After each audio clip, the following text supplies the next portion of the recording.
This island has arguably the best food in Malaysia. Fight me in the comments. But Penang's story doesn't start with food. It starts, according to the legend, with a man loading a cannon full of money and firing into the jungle. Let me explain.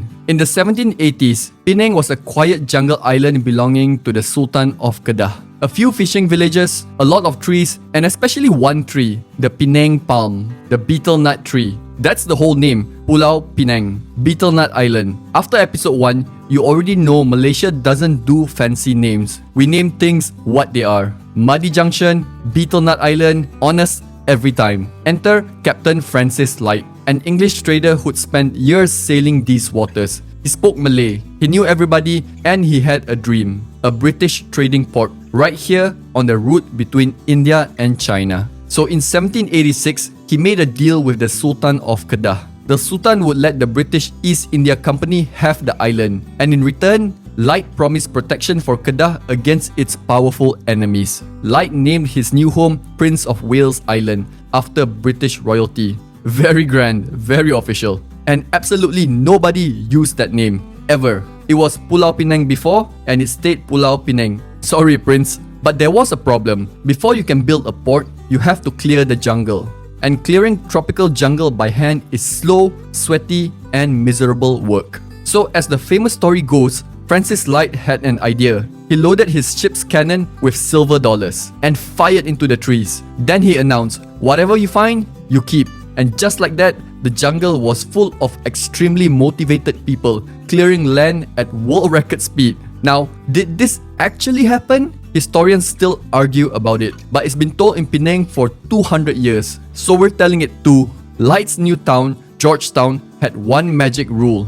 It was a free port, no taxes on trade, zero. In a region where every port charged fees, fees spread like wildfire. Traders came from China, India, Sumatra, Arabia, Siam, Burma, Europe, everyone basically. Within just a few years, a jungle island of a few hundred people became a buzzing town of thousands. All of those cultures living and cooking side by side on one small island, that right there is the origin story of Penang food. The best food of Malaysia didn't come from a recipe, it came from a port where everyone was welcome. But remember Light's promise, protection for Kedah?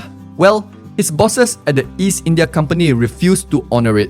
When Kedah faced threats, the help never came. Not cool, Francis. The Sultan even tried to take the island back in 1791. It didn't work. In the end, the two sides signed a new agreement. The company would pay Kedah 6,000 Spanish dollars a year for the island. And here's the part that amazes everyone. A version of that payment still exists to this day. Penang sends an honorarium to Kedah every single year. A deal from 1786 still being paid.